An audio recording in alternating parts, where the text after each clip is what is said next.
Alors, le moment est venu que je vous parle du débugage. Le débugage, c'est avec un U, débugage. Débugage, oui.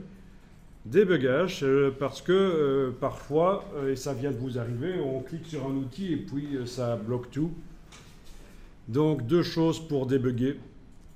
D'abord, le problème que vous avez là pour l'instant, c'est que vous avez été enclenché l'outil perspective.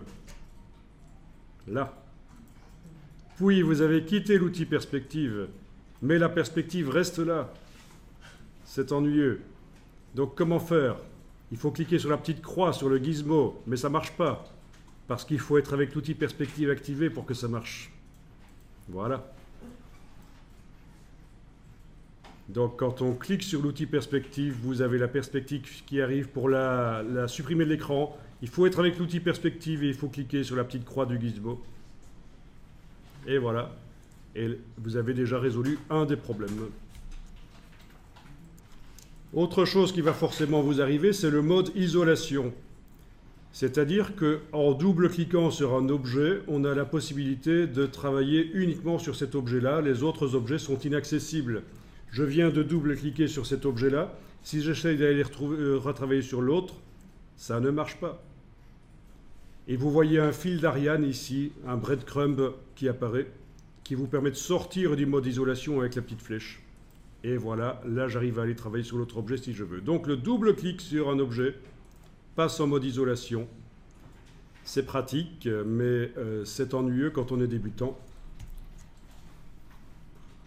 Et donc, ce que je vous conseille quand vous êtes débutant, c'est d'aller désactiver cette possibilité de passer en mode isolation par double-clic. Vous pourrez toujours le faire en cliquant sur un objet, en faisant un clic droit. Vous avez l'option isoler, le tracé sélectionné ou le groupe sélectionné, etc. Donc, vous aurez toujours la possibilité de passer en mode isolation, mais pas par double-clic. Alors, on y va, c'est dans les préférences générales. Dans les préférences générales, vous allez décocher cette option ici qui s'appelle cliquer deux fois pour isoler. Voilà, on la décoche. OK. Donc voilà, deux problèmes dans Illustrator qui viennent d'être résolus. Vous savez maintenant que vous savez ce qu'est le mode isolation, c'est de travailler que sur un objet.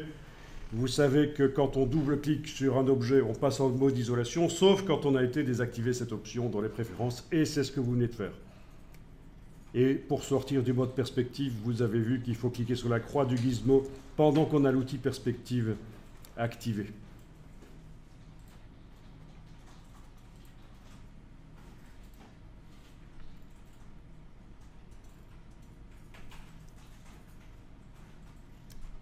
Bon ben voilà, déjà deux choses qui ont été vues. On avance.